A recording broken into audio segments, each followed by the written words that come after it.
Bismillahirrahmanirrahim. Assalamualaikum warahmatullahi wabarakatuh.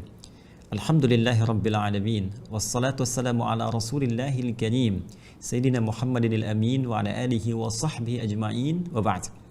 Saudara-saudariku dimanapun Anda berada, saya Adi Hidayat izinkan menyapa Anda semua untuk mengajak bersyukur pada Allah Subhanahu wa taala dan bermohon semoga Allah berkenan merahmati dan melindungi kita semua. Amin insyaallah.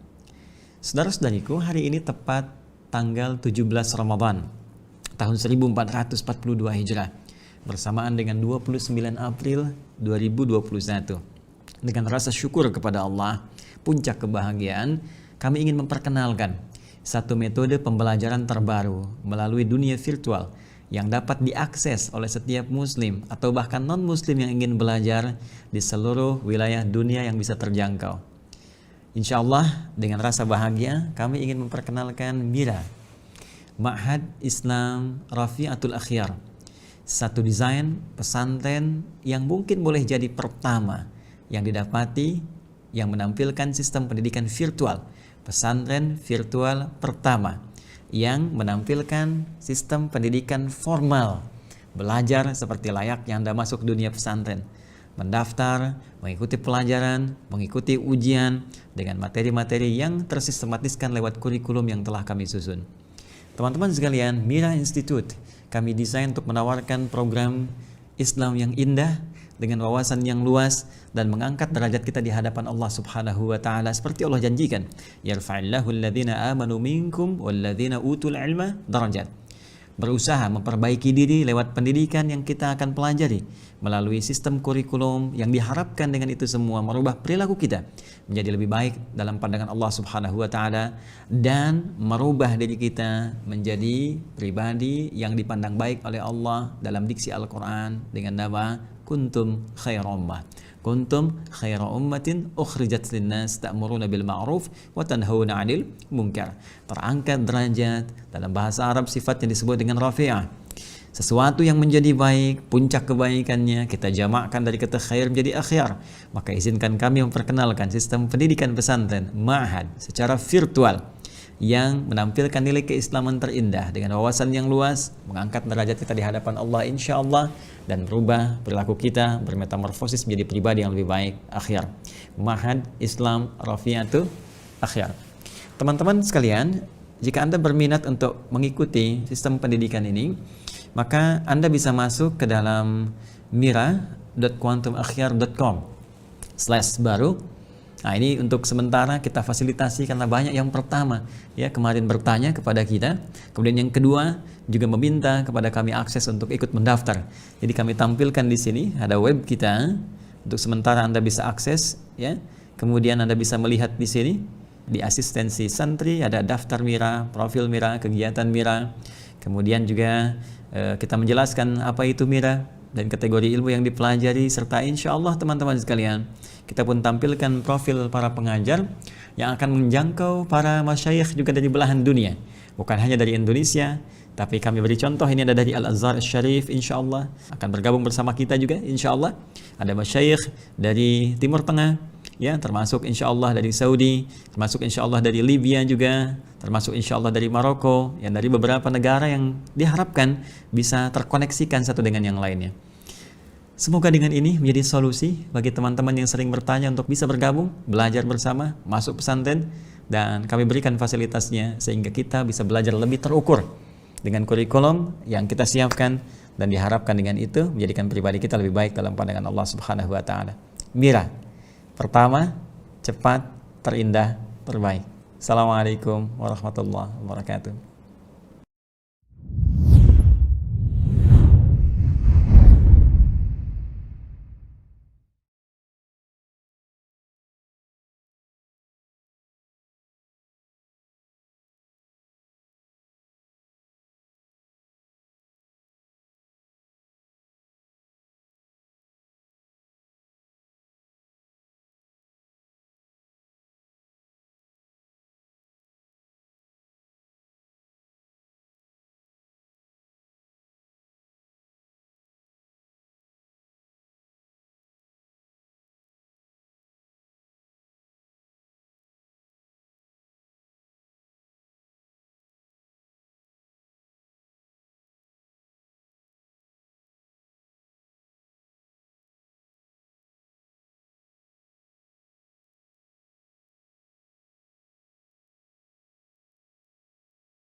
Bismillahirrahmanirrahim. Assalamualaikum warahmatullahi wabarakatuh. Alhamdulillahirabbil alamin wassalatu wassalamu ala rasulillahil karim wa ala alihi wa sahbihi ajma'in wa ba'd. Fa ya ahbaballahi wa ahbab rasulih sallallahu alaihi wasallam, usi nafsi wa iyyakum bi taqwallahi faqad fazal muttaqun. Fala tamutunna illa wa antum muslimun. Faqala ta'ala ya ayyuhalladzina amanu taqullaha haqqa tuqatih wa la tamutunna illa wa antum muslimun. Saudara-saudariku dimanapun Anda berada, Alhamdulillah jumpa kembali dalam kajian Madrasah Imam Al-Bukhari. Hari ini sudah kita masuki hari ke-18. InsyaAllah udah 18 hari ya menunaikan siang Ramadan. Mudah-mudahan semua sehat, diberkahi Allah. Nah ini teman-teman pukau ya, sebagian sedang terpukau. Sebagian lagi tengok orang tua ya. Iya ya. Jadi ada yang tengok orang tua dulu sebelum nanti persiapan untuk fokus ibadah, khususnya 10 hari terakhir. Jadi ibadah tetap 10 hari pertama, 10 hari kedua, 10 hari terakhir tetap semangat. Karena itu 10 hari terakhir mau kencangkan ikat pinggang ya, lebih kita kuatkan. Untuk itu dari Jumat ini ada sebagian yang izin dulu ya untuk tengok orang tua, dan mudah-mudahan nanti udah persiapan untuk i'tikaf ya, insyaallah. Baik, alhamdulillah hari ini kita telah memasuki teman-teman sekalian hari ke-18 dan hadisnya juga sudah cukup banyak kita dapati. Kita akan bahas sekarang tentang satu hal yang penting juga. Kalau ada yang puasa tapi nggak sahur ya, atau malam makannya kebanyakan terus nggak sahur, nah itu gimana statusnya, baik status puasanya ataupun juga terkait dengan keberkahan sahurnya. Insyaallah kita akan bacakan bab ke-20 ya. Kemarin yang 18 belum kita bacakan, tapi nanti ini akan balik ke 18 ya. Setelah 20 dulu kita dahulukan, kemudian kembali ke 18 karena nanti ada korelasinya. Di bab ke-20 ini ada 2 hadis. Nanti di Al-Bukhari seperti biasa ya, ada tema besar, kitab, subtema, nanti bab, dan di setiap bab itu nanti ada hadis, bisa 1 hadis, 2 hadis atau bahkan lebih bila ada hadis-hadis terkait yang berkorelasi dengan tema yang akan dikaji. Langsung saja kita akan bahas. Siapa yang baca? Afaf, ya baik, Afaf dan Mus'ab nanti satu-satu ya. Bismillah, silakan. Bismillahirrahmanirrahim. Babu barakatis sahuri min ghairi ijabi. لأن النبي صلى الله عليه وسلم وأصحابه واصلوا ولم يذكر السحور. Baik ya. Bacakan dulu hadisnya. قال حدثنا موسى ابن إسماعيل حدثنا جويرية عن نافع عن عبد الله رضي الله عنه أن النبي صلى الله عليه وسلم فواصل الناس فشق عليهم فنهاهم قالوا إنك تواصل قال لست كهيئتكم إني أظل أطعم وأسقى. Baik, inna adhallu at'am wa usqa. Ini juga diriwayatkan oleh Imam Muslim ya, di Sahih Muslim hadis 1102 ya. Baik teman-teman sekalian dimanapun Anda berada, dan adinda kita silakan kita lihat dulu ya. Bab yang ke-20, bismillahirrahmanirrahim. Babu, ini coba lihat ya, selalu ada variasi ya di sini ya. Babu barakatis sahur min ghairi ijabin. Bab ya tentang keberkahan sahur. Ya, keberkahan sahur, barakah itu apa artinya berkah? Ya, ini berkah biasanya kalau ada pengajian di daerah-daerah cari berkat ya. berkat itu kan makanan kan ya. Biasanya makanan yang dibungkus apa daerah-daerah itu pulang bawa berkat ya. Nah, berkat, jadi berharap ada keberkahan. Barakah itu, berkat itu dari bahasa Arab barakah, artinya asalnya bermakna ziyadatul khair, sesuatu yang bertambah nilai kebaikannya. Ya, bentuknya bisa banyak. Bisa berupa materi, ya misalnya uangnya berkah, ya, atau makanannya berkah. Dari makanan itu kita makan dan menjadi energi. Dari energi itu kemudian mengerjakan yang baik-baik. Enak dipakai sholat, semangat ngaji. Nah itu berkah namanya. Ya. Kemudian misalnya pakaian berkah. Nah, pakaian itu dipakai pada yang baik-baik, dipakai sholat, ya, dipakai untuk ta'lim. Itu berkah namanya. Ya, misalnya termasuk uang yang berkah, ya, gaji yang berkah, artinya nggak terkait dengan yang haram. Diperoleh dengan cara yang baik, dikeluarkan dengan cara yang baik. Itu berkah.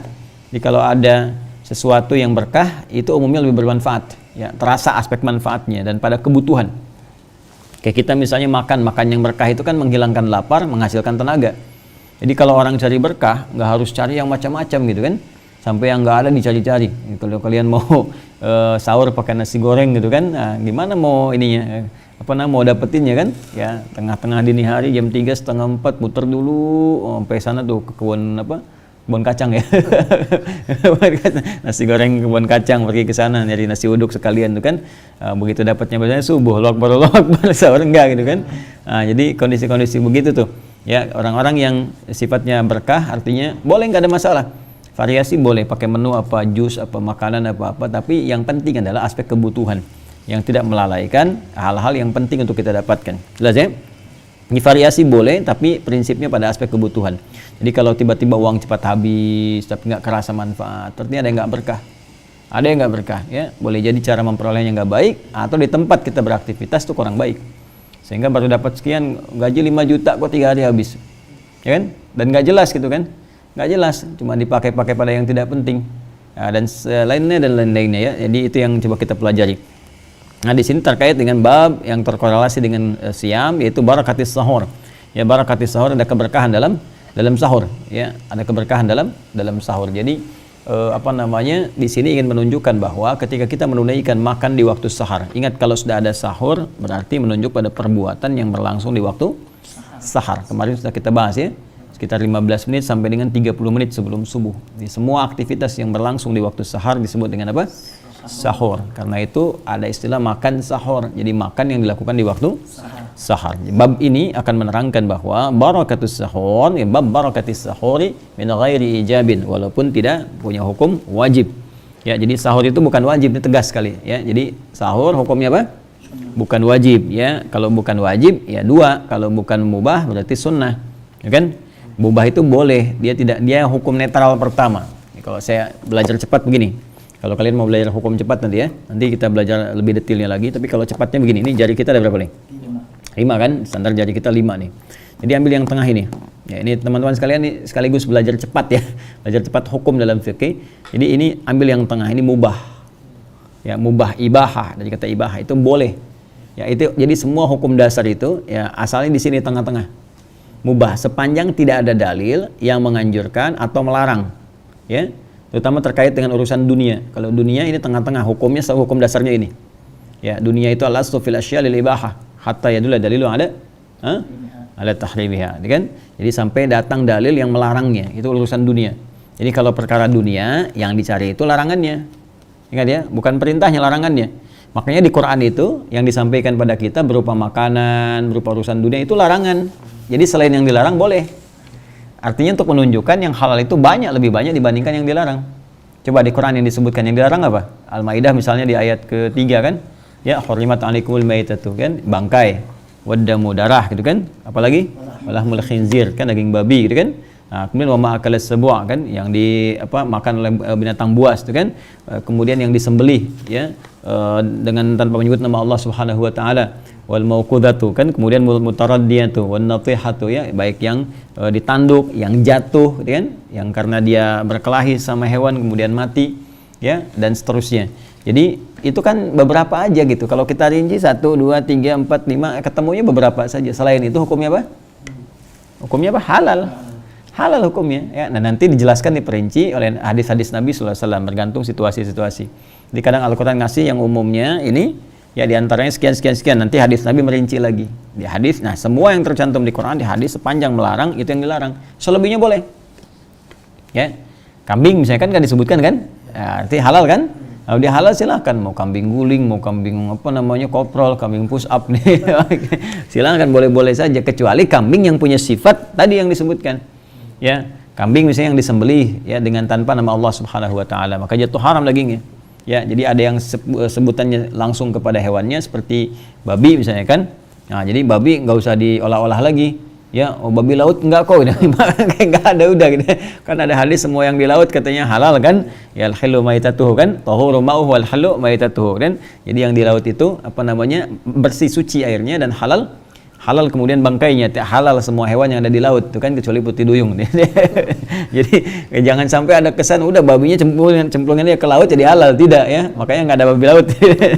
Jadi itu beda konteksnya, jelas ya. Nah, itu yang disebutkan. Ada yang sifat, seperti sifat itu yang disembelih bukan karena nama Allah, disebutkan karena yang lain, untuk makanan, bahkan kemakanan sembahan dan sebagainya itu nggak boleh. Ya, haram hukumnya. Ya, termasuk hewan-hewan yang tadi disebutkan tidak disembelih berdasarkan nama Allah Subhanahu Wa Taala. Ya, nggak ada syariat di dalamnya. Nah, seperti itu. Jadi yang ayam hukum dasarnya halal, Tapi ketika masuk dalam kategori disembelih tidak menyebut nama Allah atau bahkan ditujukan pada hal-hal yang selain terkait dengan syariat seperti untuk kemusyrikan, sesembahan-sembahan, sesajen, itu nggak boleh. Haram hukumnya. Jelas ya? Nah, jadi al-aslu fil asya lil ibaha. Segala urusan dunia itu boleh. Ya, kecuali yang dilarang. Nah, ibadah sebaliknya. Kalau cari urusan agama, ibadah al-aslu fil ibadati haramun. Ya, asal ibadah itu apa? Haram. Nah, inilah sayangnya Allah kepada kita. Tadi kan saya katakan di awal, haram itu untuk membatasi supaya kita nyaman. Ya, asalnya begitu. Kalau di fikih ya, ingat, bedakan antara fikih dengan akhlak, itu berbeda. Ya, kalau di akhlak teorinya haram itu untuk menjaga kita supaya tetap dalam kemuliaan. Makanya haram misalnya berselisih, haram bikin hoax, gitu kan? Haram saling mencela. Kenapa? Karena ketika mencela mengurangi kemuliaan kita. Orang mencela itu kelihatan kok.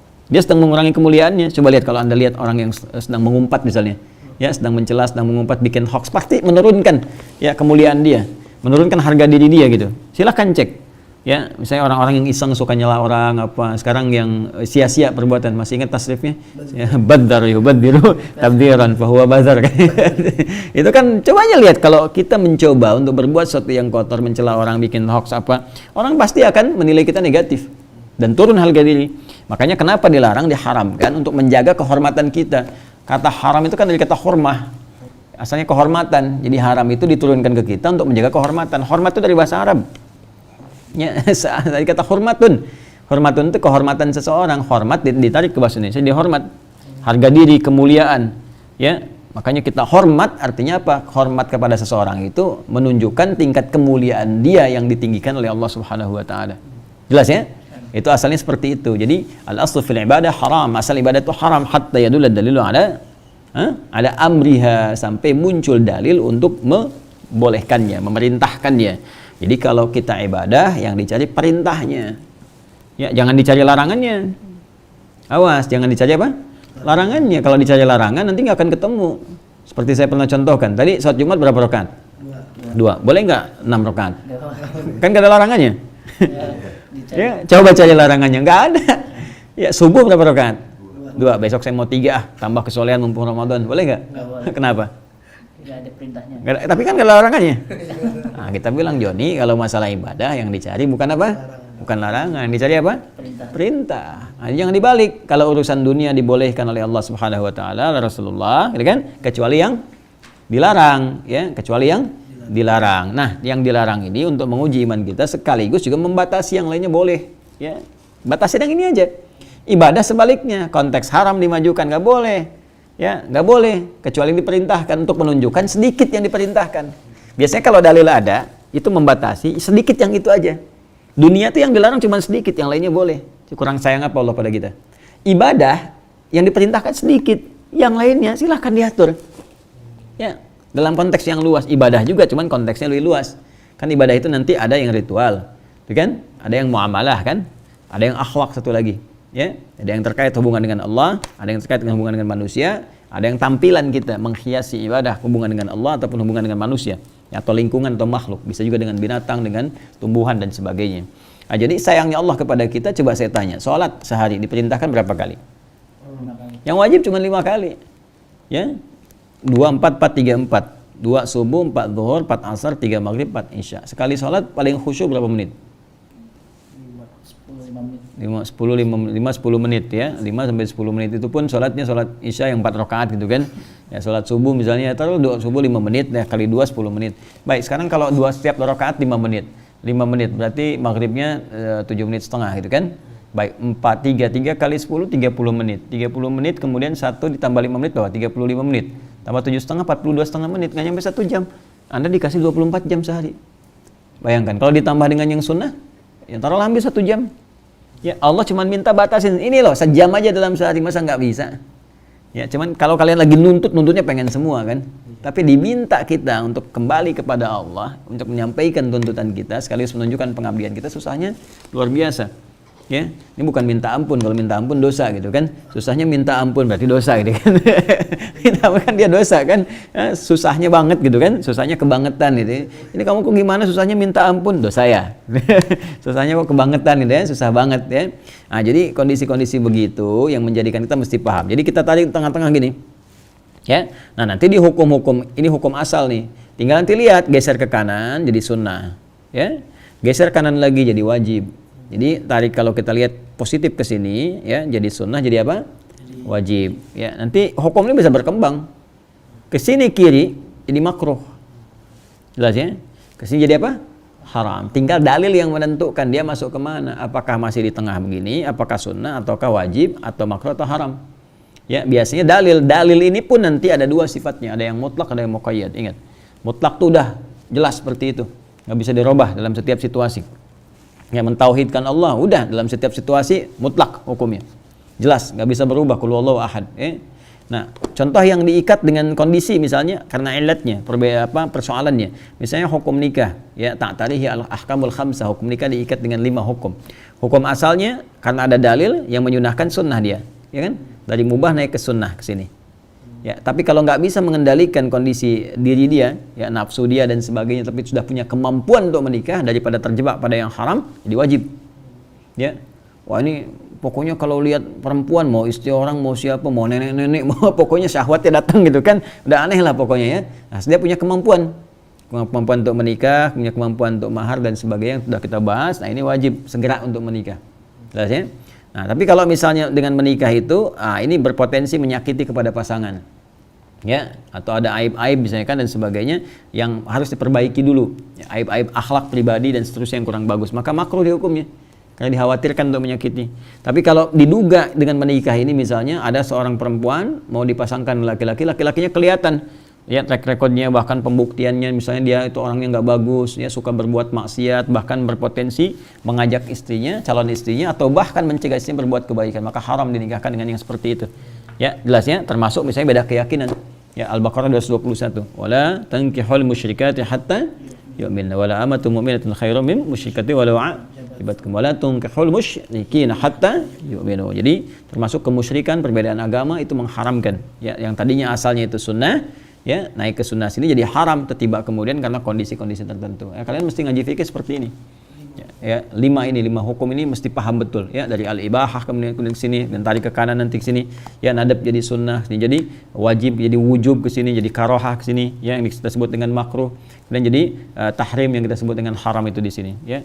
Nah, ini penting diketahui dan nggak boleh sembarangan kita memberikan hukum, ya. Kalau kita nggak tahu mutlak atau muqayyad, jangan terlalu banyak menekankan hukum kepastian, bahaya nanti, ya, bahaya.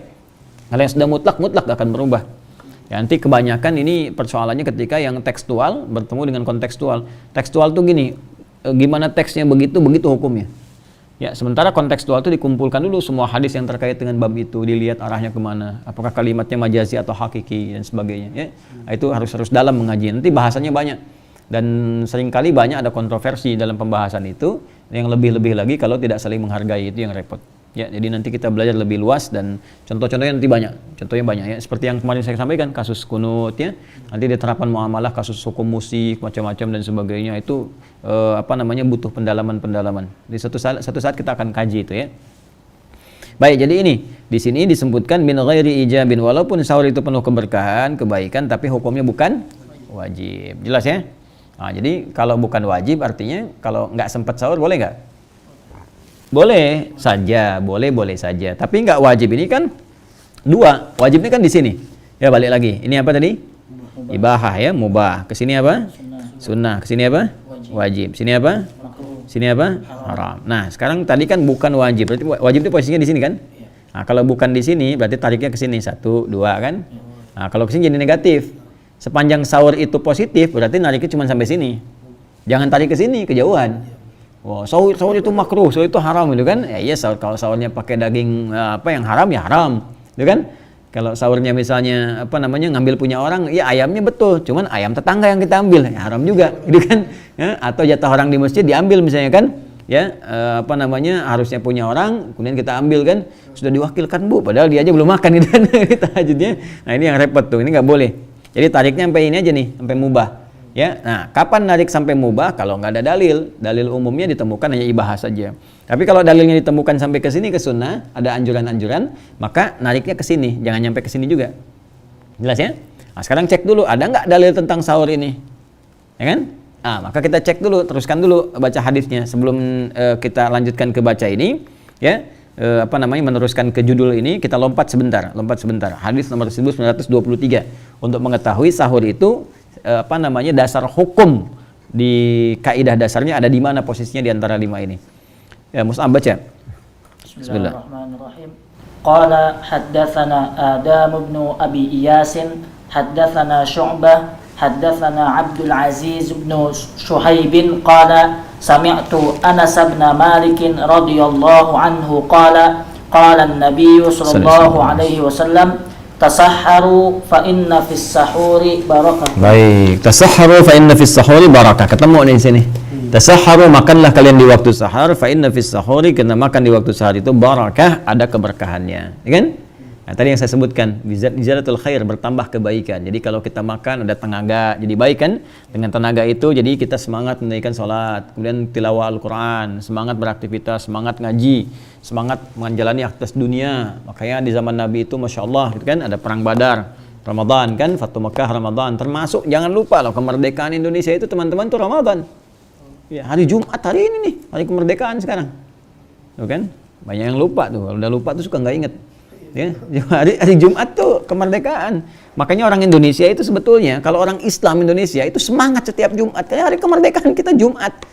Ya Allah kasih berkah itu 9 Ramadan. Ya, tanggal 9 Ramadan itu sama dengan 17 Agustus waktu itu, 1945. Itu hari Jumat. Jangan salah itu. Ya, sebetulnya hari Jumat itu hari yang agung untuk orang Islam. Harusnya sih libur tuh. Ya, kalau Anda tanya saya, harusnya pemerintah meliburkan hari Jumat. Kenapa? Hari kemerdekaan. Ya, itulah toleransi umat Islam tuh tinggi di Indonesia. Jadi jangan ngajarin orang Indonesia, apalagi orang Islam toleransi. Ya, kejauhan ngajarinnya. Paling tinggi di Indonesia tuh, di mana-mana ya. Kalau kita lihat hukum umum di dunia ini, hukum umum itu yang mayoritas keyakinannya, maka pada saat ibadah puncaknya itu diliburkan. Ya, saya ambil contoh gini misalnya, saya hidup di Timur Tengah yang mayoritas Muslim. Ya, di Libya misalnya kan, saya pernah di Libya, saya pernah ke Saudi juga, kemudian saya pernah di Tunis, ya, saya pernah di UAE, pernah ke Qatar juga gitu kan. Nah itu liburnya Jumat. Ya, belakangan 2 hari, Jumat Sabtu, ya kan? Kenapa Jumat? Karena waktu itu Jumatan, mayoritasnya pada Jumatan, liburnya di waktu Jumat. Ya, tapi kalau kita pindah kemudian ke mayoritasnya yang non Muslim misalnya. Ya, saya pernah ke Inggris, ke Kanada, ya, ke New Zealand, kemudian juga di beberapa tempat, ya, taruhlah, kemudian di Asia juga pernah ke Jepang, gitu kan, ke Korea, beberapa umumnya. Kita ambil misalnya yang di Inggris, di Kanada, gitu kan, kita ambil misalnya yang di New Zealand, mayoritas non Muslim, Kristen misalnya. Liburnya hari apa? Minggu. Hari Minggu kan, maka mereka namakan Minggu, gitu kan? Minggu, ya Minggu mereka libur. Kenapa? Karena dasarnya untuk ibadah. Ya, coba Indonesia mayoritas apa? Muslim. Ya, lebih dari 80%. Kalau penduduk 300 juta ya 240 jutanya orang Islam. Tapi kita memberikan dengan toleransi yang tinggi, kan? Libur itu di hari apa? Hari Minggu, hari Ahad. Masih dituntut juga kurang toleran dan sebagainya. Itu kurang paham itu, kurang ngerti. Ya, sampai hari ini. Padahal kemerdekaan kita hari apa? Hari Jumat. Gitu. Jadi di sini yang penting. Dulu pernah ada orang menyoal gitu kan. Itu Jumat tuh pada nggak semangat, pada ke masjid, ini kerjanya nggak semangat, ada satu perusahaan. Ya gampangnya ganti aja udah, liburnya hari Jumat supaya pada semangat kerja di hari Minggu libur. Itu apa namanya bekerja. Nah ini penting, ini nggak banyak orang tahu gitu kan, bahwa Jumat itu hari kemerdekaan, bukan cuma terkait dengan keagamaan saja gitu kan. Dan keagamaan itu pokok keimanan, sebetulnya itu amanat undang-undang. Ya, negara berdasar atas ketuhanan yang Maha Esa, di pasal 29 ayat keduanya disebutkan, negara menjamin kemerdekaan tiap-tiap penduduk untuk meluk agamanya masing-masing dan beribadah menurut agama dan kepercayaannya itu. Nah, ibadah bagi kita di hari Jumat dijamin oleh negara. Kalian harus belajar tuh undang-undang. Ya, belajar baca Pancasila hafal. Ya, orang Indonesia hafal Pancasila. Ya, jangan teriak-teriak saya Pancasila, ditanya sila nggak hafal. Dia harus hafal kalian, ketuhanan yang Maha Esa, kemanusiaan yang adil dan beradab, persatuan Indonesia, kerakyatan yang dipimpin oleh hikmat bijaksana dalam permusyawaratan, perwakilan, keadilan sosial bagi seluruh rakyat Indonesia. Undang-undang baca oleh kalian. Baca, terus belajar tentang negara kita. Kalau cinta negara, belajar Ipolek, Sosbud, Hankam, ideologi, kemudian politik, ekonomi, sosial, budaya, pertahanan, keamanan. Tahu tuh gatra negara itu, pelajari dengan baik. Ya, tentang batas-batas negara kita. Ya, berapa kemudian bujurnya di mana, ya. Kemudian di berapa derajat ini lintangnya, bujurnya dan sebagainya. Terus paham, ngerti gitu ya. Nah, bagaimana kita bisa mencintai negara, jaga negara, bela negara kalau nggak ngerti tentang negara kita. Dan yang paling besar spirit kenegaraan kita, nah itu spiritnya Allahu Akbar. Allahu Akbar. Karena itu para ulama berjuang dengan kalimat apa? Allahu Akbar. Bung Tomo Allahu Akbar. Makanya di undang-undang dituliskan. Dulu saya membaca undang-undang. Hafal saya pembukaan undang-undang itu, undang-undang dasar. Undang-undang dasar Negara Republik Indonesia tahun 1945, gitu kan? Nah, terus nanti ada kalimat gini, atas berkat rahmat Allah yang Maha Kuasa. Yang dengan didorongkan oleh keinginan luhur, berkat rahmat Allah yang Maha Kuasa. Nah, jadi kalimat-kalimat perjuangan itu tertuangkan dalam pembukaan undang-undang.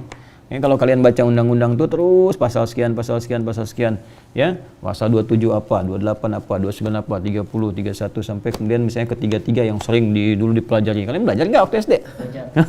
Coba, yang bumi, air dan seisinya itu dikuasai oleh negara dan besar-besarnya diberikan untuk kepentingan rakyat, masyarakat. Pasal berapa tuh? Pasal ke Pasal berapa? Pasal 33. Ya gitu. Pendidikan pasal berapa? Bela negara harus paham kalian. Ya nanti belajar. Nah makanya kita belajar dari sejarah pun kemerdekaan hari apa? Hari Jumat ya. Nah itu salah satunya. Ya, balik sini, balik itu untuk tambahan wawasan ya. Tapi kalau kita belajar nanti dapat tuh ya. Jadi kalian jangan teriak-teriak saya Pancasila tapi kalian nggak ngerti gitu kan. Harus belajar, harus paham. Ya, dan terus kita doakan, bangsa kita doakan, mimpin-mimpin kita supaya adil, ulama kita supaya lurus semuanya gitu kan. Dan supaya kompak, jauh dari perpecahan. Itu yang kita hadirkan dalam kehidupan. Yuk balik sini. Nah, kemudian kita mengetahui bahwa fa inna fis sahuri barakah ya. Sahur itu ada berkahnya. Nabi nyuruh sahur, tasahharu gitu kan. Sahurlah kalian. Nah, ini kan perintah bentuknya. Tasahharu, makanlah di waktu sahur. Kalau perintah hukumnya apa? Nanti dulu Cepi. Cepi itu cepat pikirkan, jangan cuma dibicarakan. Nah, tahu kan sekarang Cepi. Cepat pikirkan dulu, jangan langsung jawab aja begitu. Wajib, tidak juga. Ya, ntar besok-besok orang pada nikah langsung pada nikah gitu kan, hukum nikah wajib. Ya, besok-besok orang pada poligami karena poligami perintah. Ya, perintah itu apa ini? Fankihu ma tabalakum minan nisa matsna wa thulatha wa cepat nikahi gitu kan. Yang sesuai di antara calon-calon kalian. Perempuan tuh nikahi perempuan boleh 2, kemudian 3, kemudian 4. Berarti kalau saya nikah 1 istri 1 berarti dosa dong saya. Apalagi kalian yang belum nikah makin dosa. Nggak begitu cara memahaminya. Nanti kalimat perintah itu lihat ada qarinah nggak? Apakah mutlak atau muqayyad? Selalu mutlak muqayyad. Ya, PM2 ya, PM2 PM perintahnya itu M1 mutlak, M2 muqayyad. Harus begitu. Ya. Kalau dulu saya kecil ada PMP, Pendidikan Moral Pancasila, berubah jadi PPKN. Nah, sekarang jadi PM2 ya. Perintah itu mutlak atau muqayyad. Kalau mutlak begitu. Ya, qul huwallahu ahad, katakan Allah itu esa. Esa jangan berubah-ubah. Jangan sekarang esa besok kemudian jadi triple atau besok jadi quadruple gitu kan. Itu cuma di bola. 3 atau 4 atau 2 atau banyak dan sebagainya, tidak. Jadi kalau sudah esa, mutlak esa teruskan seperti itu. Nah, kalau muqayyad diikat dengan keadaan, ya, diikat dengan kadar-kadar tertentu, kondisi-kondisi tertentu, namanya qarinah.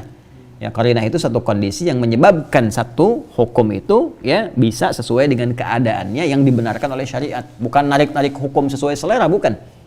Ya, sesuai keadaannya. Nah, contoh misalnya perintah itu di dalam kaidah usul fikih bunyinya begini kalau di usul fikih, al-aslu fil amri lil wujub hatta yadulla dalilu ada khilafi. Ya, asal dari perintah itu menunjukkan makna wajib sepanjang tidak ada dalil yang mengarahkan kewajiban itu bergeser hukum. Asalnya di sini wajib nih. Nah, cuma nih kewajibannya diikat oleh keadaan tertentu atau enggak? Ya, nanti harus belajar nih, harus paham di sini. Kalau diikat oleh keadaan tertentu, nanti bisa ke sini lagi ditarik nih, bisa ke sunnah, bisa ke mubah. Ya, kayak makan misalnya kan, wakulu washrabu, makan dan minumlah kalian. Makan tuh hukumnya apa? Mubah, tarik ke sini kan? Ya. Karena nggak ada dorongan untuk yang sunnah, ya apalagi kewajib, ditariknya ke mubah. Mau makan silakan, tidak silakan, cuma dijelaskan kalau nggak makan nanti sakit. Maka tatkala sakit bisa naik pindah ke sini hukum tuh. Jadi fikih itu begitu ngajinya. Ya fikih al-hukmu yaduru ma'illatihi. Nah, itu di kaidah usul fikih, al-hukmu yaduru ma'illatihi. Sepanjang dia muqayyad maka hukumnya akan selalu kemudian menyesuaikan atau mengondisikan dengan illatihi, sebabnya. Makanya ngaji fikih nggak sembarangan. Nggak bisa orang langsung tiba-tiba menghukumi sesuatu. Hafal Quran, hafal hadis, nggak ngaji hukumnya, nggak bisa memberikan fatwa. Walaupun hafal, gitu, nggak bisa memberikan pandangan hukum, mesti ada produknya. Itu kan fikih itu produk hukum. Ya, kalau kita memberikan obat kan harus tahu dulu kadarnya, harus belajar dan sebagainya. Sama fikih itu nanti membawa sumber itu kan harus diramu tuh. Ya, bahan-bahan obat roh kehidupan harus diramu. Ya, sehingga menjadi produk namanya fikih. Ya, nanti ramuannya ada qawaid fikih, usul fikih, turunannya ada ilmu bahasa, lughah, macam-macam, di turunannya lagi. Nah, jadi kita harus belajar sampai ke sana. Ya, sama ke sini. Tadi makan ya, makan sahur kan. Makan sahur itu diperintahkan oleh Nabi. Cuman sifatnya naik ke atas tadi nih. Ada keterangan. Apa keterangannya? Babu barakatis sahur min ghairi ijabin. Hukumnya bukan wajib. Ya, ini nggak wajib. Tahu dari mana bukan wajib? Nanti ada keterangan. Li'anna Nabiyya sallallahu alaihi wasallam wa ashabahu wasalu wa lam yudhkaris sahur. Karena Nabi SAW pernah satu ketika, ya, saking khusyuknya dalam ibadah beliau itu di malam hari ngejar keutamaan dan sebagainya, ya pernah tidak sahur. Ya, jadi makannya dicukupkan dibuka itu kan. Ya, setelah Isya wallahu alam apakah ada ngemil atau tidak, tapi diteruskan ibadah maksimal. Ya, sampai-sampai nyambung sampai ke subuh. Gitu kan? Dan nggak sempat sahur. Disebutkan tidak sempat sahur. Ya, di sini walam yudhkari as-sahur, dan tidak disebutkan sempat tidak sahur pada saat itu. Nanti kita lihat hadisnya. Karena di sini Nabi sempat tidak melakukan sahur karena sibuknya ibadah, bukan karena macam-macam ya, bukan karena nonton bola, ini ada final nih gitu kan, Manchester City lawan Chelsea gitu kan, atau apa piala apa ya, atau champion macam-macam sehingga lupa sahur, bukan itu kondisinya. Ya, bukan itu. Ini karena ibadah, karena sibuk. Jelas ya? Maka nyambung. Nah, karena itu kalimat yang meminta makanlah kalian di waktu sahur itu ya, saat makan sahur ini berarti bukan apa? Bukan wajib hukumnya, karena diikat dengan keadaan tadi. Kalau wajib berarti Nabi, sahabat waktu itu dosa. Dan waliyadzubillah mustahil Nabi berbuat dosa. Terjaga karena sifatnya apa? Maksum. Nah, kenapa Nabi pada waktu itu kemudian tidak sempat sahur dalam kondisi itu? Kita lihat nanti. Yuk, hadisnya baca tadi yang dibacakan.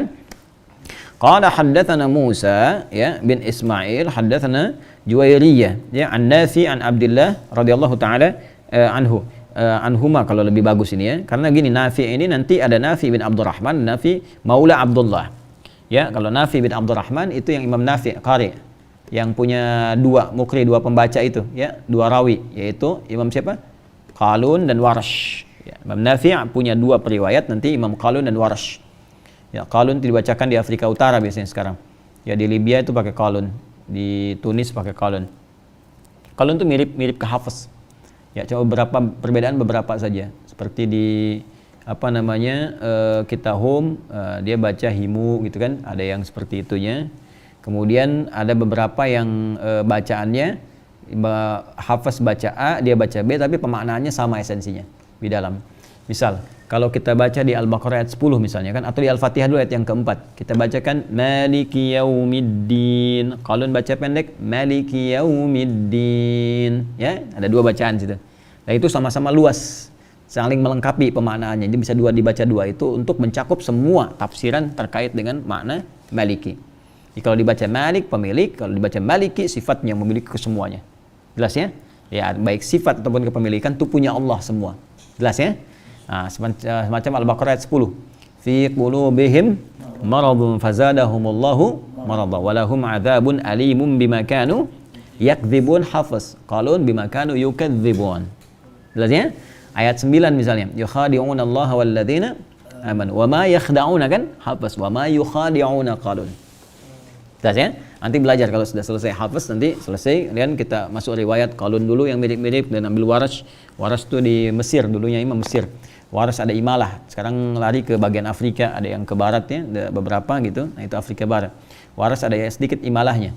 Ya, sama yang ada hamzahnya dibacanya langsung, ya, tidak hamzah qata, jadi dia dilangsungkan ke harakat setelahnya. Contohnya misalnya ada yang ayat ketiga, kita baca Al-Baqarah ya, alladzina yu'minuna bil ghaib. Nah, maka di Waras dibaca alladzina yu'minuna bil ghaibi wa yuqimunas salata wa mimma razaqnahum yunfiqun. Walladzina yu'minuna bima. Kalau kita mad jaiz munfasil itu bisa 2 atau 4 harakat, ini di Waras bertahan di 6 harakat rata-rata. Walladzina yu'minuna bima unzila ilaika wa ma unzila min qablik wa bil akhirati hum yuqinun wa bil akhirati hum yuqinun wa bila. Nah, itu ya. Nah, itu di Waras itu ya. Nanti kalian belajar insyaallah. Nah, ini kita balik ke sini. Jadi kalau itu Nafi bin Abdurrahman. Kalau Imam Nafi ini maula Abdullah bin Umar. Jadi Abdullah bin Umar radhiyallahu taala anhuma itu punya asisten, punya pelayan namanya Nafi juga. Nah, ini suka meriwayatkan hadis juga. Jadi kalau ada Nafi dan an Abdullah, ini diduga kuat kemungkinannya Nafi maula Abdullah bin Umar radhiyallahu taala anhuma. Jelas ya? Ya, ini diduga kuat kemungkinan itu. Kemudian Nabi sallallahu alaihi wasallam, bahwa Nabi sallallahu alaihi wasallam wasala, ya pernah melangsungkan. Wasal itu melanjutkan, wasal. Jadi baca wasal, sad dengan lam, sol, wasal aula gitu kan. Qaf, lam, alif, waqaf aula, itu kalau tanda-tanda di Quran gitu kan, kita baca Quran. Nah, ini wasal itu menyambungkan. Jadi maksudnya menyambungkan dari malamnya itu ibadah sampai kemudian masuk ke fajar. Nah, karena Nabi mengerjakan, dilihat sebagian sahabat diikutin. Fawasalan nas, maka orang-orang banyak mengikuti Nabi. Ya, ikut juga nyambungkan. Fasyaqqa alaihim, keberatan, kesulitan, kepayahan. Syaqqa itu payah, berat ya, sulit, nggak bisa niru. Artinya apa? Butuh asupan. Ya, karena nggak sahur jadi lemes gitu ya. Akhirnya pada sahabat, aduh gitu kan. Wah, kalau ilustrasi kita seperti itulah ya. Maka berat. Fanahahu, maka Nabi mencegah. Jangan harus semua ikut-ikut, gitu kan? Nah, ini yang dimaksudkan. Nanti ada redaksi dan di dalam Al-Qur'an ada banyak keterangan dan jadi kaidah nanti dalam fikih. Apa kaidahnya? Ya, kaidah itu nanti berbunyi kalau dalam bahasakan kita itu sesuatu yang khusus sepanjang tidak diumumkan maka dia berlaku khusus. Dan sesuatu yang umum sepanjang tidak dikhususkan maka dia berlaku umum. Ya, dan ini semua risalah yang dibawa Nabi. Contoh sesuatu yang berlaku khusus dan tidak diumumkan. Ya, contoh misalnya poligaminya Nabi. Nabi kan diperkenankan oleh Allah karena hikmah tertentu menikah lebih daripada 4 istri. Karena hikmah risalah. Ingat, bukan karena nafsu, hikmah risalah. Harus paham, harus ngerti nih. Ini kalau yang nggak ngerti jangan ikutan komen, kan? Termasuk ada yang nggak paham tentang ini, baik terangkan Islam ataupun non Muslim dan sebagainya, tiba-tiba ikutan menilai, padahal nggak tahu sama sekali. Baca dulu, ya, pahami dulu, jangan langsung disimpulkan. Karena Nabi itu punya risalah, misi, risalah untuk bisa membaca ajaran dan meneruskan kembali kepada generasi setelahnya. Maka harus ada misalnya orang-orang terbaik untuk meneruskan, yang tahu orang bagian dalam, yang tahu dalamnya Nabi kan harus mahram ya. Maka Allah memberikan petunjuk kepada Rasulullah nikahi Sayyidah Aisyah, itu petunjuk Allah. Ya, wahyu itu sampai kepada Nabi, mimpi melihat menikah itu, maka menikah dengan Sayyidah Aisyah. Di antara tujuannya apa? Di antara tujuannya salah satunya tadi untuk menyampaikan risalah, menangkap ilmu dari Nabi banyak. Karena kan beliau masih muda. Nangkap, sepeninggal Nabi jadi guru. Nah, itu di antaranya. Ya, Sayyidah Saudah binti Zam'ah misalnya, bagaimana dinikahi oleh Nabi dengan usia yang demikian sudah sepuh kan? Untuk memberikan ketenangan. Ya, makanya ketika Nabi ada gejolak, ketika dan sebagainya, ya dari peperangan, dari situasi sulit, pulang ke rumah tenang. Dapat ketenangan dari istri, ya, dapat kemudian pendampingan, dapat hal yang menenangkan. Itu hikmah, ya. Nah, itu karena itu redaksinya khusus untuk Nabi Sallallahu Alaihi Wasallam, nggak bisa dipakai umum. Ya, sedangkan bagi orang umum kemampuannya terbatas karena Nabi punya misi yang tidak sama dengan manusia biasa. Maka kalaupun ada yang berpoligami karena kondisi tertentu, ingat nanti ayatnya di An-Nisa itu mesti diperjelas. Ya, ayat 3, dan para akhwat pun kalau baca surat An-Nisa jangan lompat-lompat, ayat 2 langsung 4 misalnya kan, tidak. 3 harus dibaca juga, tapi paham hukumnya. Ya, jadi nggak sembarangan. Makanya poligami itu jangan ditafsirkan wajib misalnya kan karena ini begini, enggak. Sunnah itu berlakunya bagaimana, Joni? Ya, karena sunnah itu juga nanti diikat dengan ilat. Kalau ilatnya nggak ada bisa nggak berlaku. Ya, bisa nggak berlaku. Baik, makanya ada ulama yang menyimpulkan asal pernikahan itu sifatnya tunggal kecuali ada dalil-dalil yang menyertainya. Apa dalil-dalil itu? Nanti sifatnya ada yang menjadikan sunnah, gitu kan? Bahkan dalam kondisi Nabi itu menjadi wajib dan sebagainya. Ya, nanti ada turunannya. Nanti mungkin satu waktu lah belajar fikih poligami itu. Ya, jadi kalau poligami bawaannya bukan nafsu, bukan hasrat, tapi lebih kepada nanti kepentingan dibenarkan oleh syariat. Walaupun salah satunya nanti ada terkait dengan misalnya aspek-aspek pribadi, ya, mendambakan misalnya ada faktor-faktor banyak ya yang sebetulnya nggak perlu diperdebatkan dalam konteks ini. Ya, banyak hal, ada kepentingan dakwah yang sangat luas dan sebagainya, ya. Ada kepentingan perawatan terhadap anak yatim di kasus yang dulu, ada kepentingan misalnya keturunan yang ingin kemudian bisa meneruskan risalah dan sebagainya. Itu faktor-faktor wajar. Faktor-faktor wajar yang nggak bisa dilihat oleh nafsu. Ya, daripada kondisi-kondisi tertentu. Ya, kadang-kadang kalau kita lihat hanya pakai perasaan dan sebagainya, tidak mengetahui tentang visi akhirat, itu yang repot. Ya, tapi juga tidak boleh didasarkan keinginan semata. Ya, karena keadilan, syarat-syarat turunan, hisab di akhirat dan sebagainya itu begitu juga mengikat dan berat. Ya, karena itu penting di sini untuk belajar sama-sama. Ya, suami istri belajar fikih rumah tangga, mengerti visi kehidupan itu seperti apa, kembali ke akhirat bagaimana, terus bikin rencana. Kalau tahu itu semua, wah, semua ikhlas menjalani kehidupan. Ya, jadi nggak usah main tebak-tebakan. Ya, kan kadang-kadang suatu tebak-tebakan. Ya, nak sini tanya sama mama. Ya, kalau di dalam sholat berjamaah imam ada berapa? Tuh, 1. Makmum berapa? Banyak. Boleh 1? Boleh 2? Boleh. Boleh 3? Boleh 4? Boleh. Sekarang di rumah tangga imam siapa? Laki-laki, suami kan? Berarti harus apa? Harus 1. Kalau makmum, istri, makmum, imam. imam. Boleh satu, boleh dua, boleh tiga. Kan itu kan canda-candaan tuh begitu teh. Nah, tapi kan nggak berujung baik gitu. Ya, nggak berujung baik karena dialog bicara dan sebagainya. Pemirsa saya, kita lompat sedikit gitu ya. Intermezzo. Nah, kembali ke sini. Ya, jadi ketika Nabi SAW melakukan itu, tiba-tiba sahabat pengen ikut-ikutan, ternyata mereka kesulitan. Fanahahu, maka Nabi melarang, jangan lakukan. Nggak semua yang saya kerjakan, kalian mesti tiru kalau nggak mampu. Atau kondisinya memang bukan karena mampu nggak mampu. Kondisinya karena ada kekhususan berlaku bagi Nabi SAW yang menyandang risalah. Maka Nabi sampaikan, apa kalimat Nabinya? Lihat. Kalau mereka nyampaikan dulu klarifikasi, inna ketua seli Rasulullah, kami ingin ikut anda menyambungkan ini gitu kan, ya anda nggak sahur hari ini gitu kan, kelihatan. Apa kata Nabi? Qala lastu kahayatikum, saya nggak seperti kalian, saya ini Rasul, ya, saya Rasul. Kalian siapa? Bukan gitu kan, kalian bukan. Kalau udah nyebut Rasul berarti sifat risalah, bukan nyebut orang. Jadi jangan jangan dibandingkan sifat dengan zat, itu berbeda. Ya, jangan dibandingkan hal-hal yang menyertai kita berupa sifat dengan keadaan manusia itu sendiri. Jadi kalau kita mau bandingkan harus apple to apple, maksudnya apel bandingkan dengan apel, jangan apel bandingkan dengan terasi, nggak akan nyambung. Ya, jadi kalau kita bandingkan nama orang dengan orang lagi, sifat dengan sifat lagi, ya, kamu siapa? Saya Bambang, misalnya kan, nah itu orang kan. Kalau kamu siapa? Saya Joni, baru nyambung. Tapi kalau baik dibandingkan dengan nama orang itu nggak nyambung. Nah, maka Nabi membandingkannya dengan risalah, bukan orangnya. Kalau Nabi mengatakan saya Muhammad, orang bisa jawab saya pun Hamzah. Ya, saya pun Ali, saya pun Uthman, saya pun Omar. Tapi Nabi katakan, nih lastu kahayatikum. Saya bukan seperti kalian. Hayat itu lebih kepada sifat, keadaan, karakter. Saya Rasul. Ya, kalian bukan. Nah, karena Rasul berarti punya beberapa keistimewaan yang Allah berikan. Apa di antara keistimewaannya? Inni adhallu ut'am wa usqa. Saya ini langsung diberikan oleh Allah kekuatan, baik makanan ataupun minuman. Jadi walaupun nggak makan, walaupun nggak minum dalam kondisi sedang ibadah, itu diberi kekuatan oleh Allah. Sehingga seperti halnya orang mendapatkan asupan makanan minuman. Dahsyat ini. Ini juga sebetulnya, ini rahasia ini. Ini antara kita aja. Nanti tapi nanti prakteknya lebih dahsyat. Jadi kalau orang itu ibadahnya makin kuat, meningkatkan takwa kepada Allah, itu cenderung membawa pengaruh ke fisik juga. Fisiknya makin kuat. Makin kuat. Jadi kalau kita ibadahnya betul, ibadahnya baik, tuh makin kuat-kuat. Coba sekalian lihat lah ya. Kalian kenal nggak Pangeran Diponegoro? Kenal di mana pun?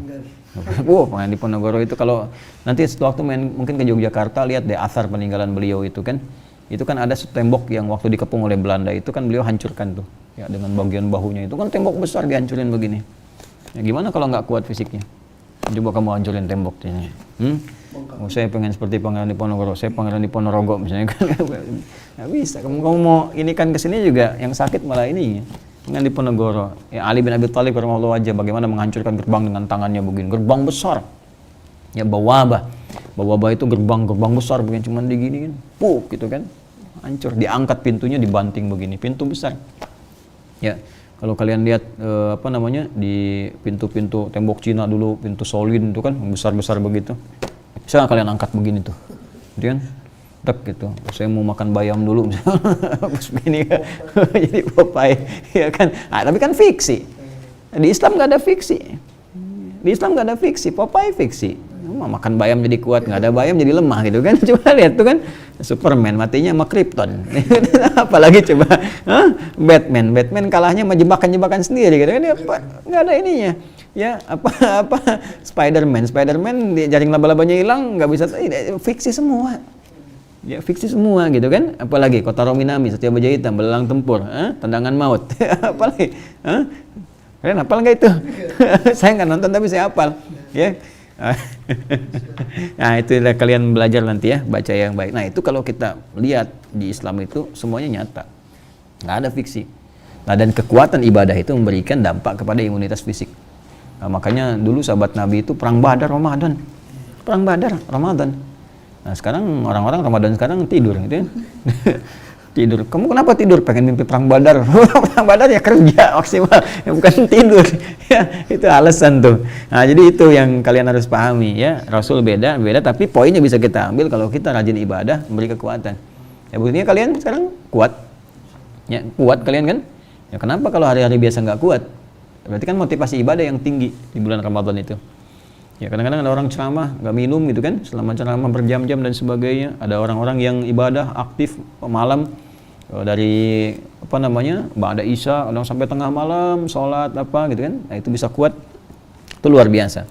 Nah cuma Nabi punya kekhususan karena beliau Rasul, punya kekhususan ya, inni udhallu, saya tetap diberikan diberikan makanan oleh Allah, wa usqa, tanpa kalian lihat ya. Jadi kekhususan Rasul itu dikuatkan oleh Allah langsung, makanannya diberikan asupan tanpa kita bisa melihat dalam keadaan yang kasat mata gitu kan. Artinya apa? Artinya dalam bahasa bebasnya Allah memberikan kekuatan.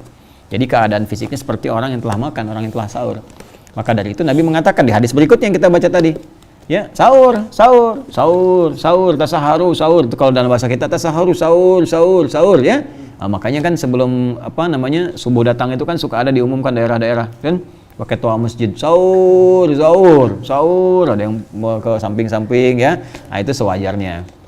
Artinya lihat keadaan masyarakat juga ya, udah terbiasa. Kalau orang terbiasa kan biasa tuh, sahurnya udah macam-macam tuh ya. Tapi kalau di daerah-daerah tertentu jangan dibawa. Kita dari daerah kebiasaan begitu, masuk komplek orang langsung pakai ambil mic toa sahur gitu kan. Nah, atau orang kota juga main ke daerah atau di lingkungan udah begitu, jangan bawa persepsi kota, sesuaikan. Kalau lagi dibangunin ya bangun. Ya, jangan marah-marah misalnya kan, ngapain bangunin begini ya. Sudah, besok Anda yang bangunin dengan cara Anda.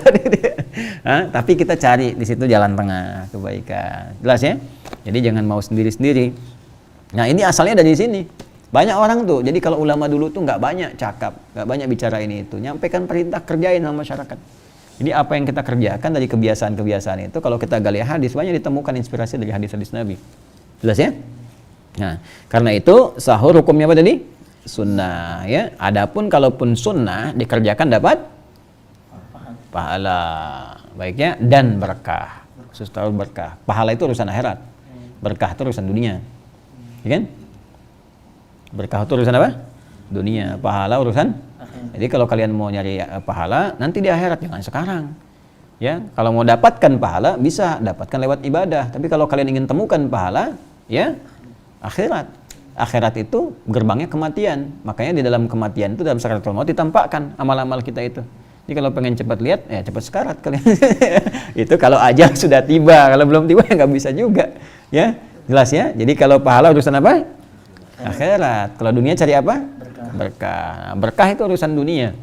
Jadi begitu kita dapatkan keberkahan itu, jadi berubah jaditul khair, tampilan kebaikan. Kayak tadi baju berkah, makanan berkah dan sebagainya. Makanya orang ikut pengajian dapat berkat tuh kan. That's dibawa ke daerah jadi berkat tuh jadi makanan ya. Makanan yang berkah yang kalau dimakan energi bertambah dan sebagainya. Tambah-tambahan saja sebetulnya. Ya, tapi tambahan yang sifatnya memberikan kebahagiaan kadang-kadang ya. Jadi bade ka mana Pak? Bade milari berkat. Bade berkat ya. Kalau orang tua dulu milari berkat itu mencari berkah. Ya, kalau anak-anak nyari berkat, ya nyari bihun, nyari makanan ya Pak. Kalau lagi kumpul itu ya, ada di daerah ya. Nah, kamu ya biasa ngambil 2. Baik.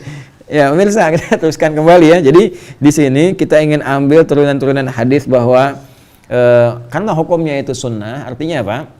Sunnah itu bergegas mungkin dikerjakan sepanjang kemampuan kita. Tapi kalau memang dalam kondisi tertentu, ada kondisi-kondisi yang menyebabkan kita nggak bisa sahur, maka tidak berdosa. Ya, semacam misalnya makan kenyang ya, terlampau kenyang, kemudian tahu-tahu bangun-bangun pas subuh itu bisa terjadi ya, karena ketiduran ya, atau mungkin terjadi pas mimpi makan gitu pas bangun kenyang ya.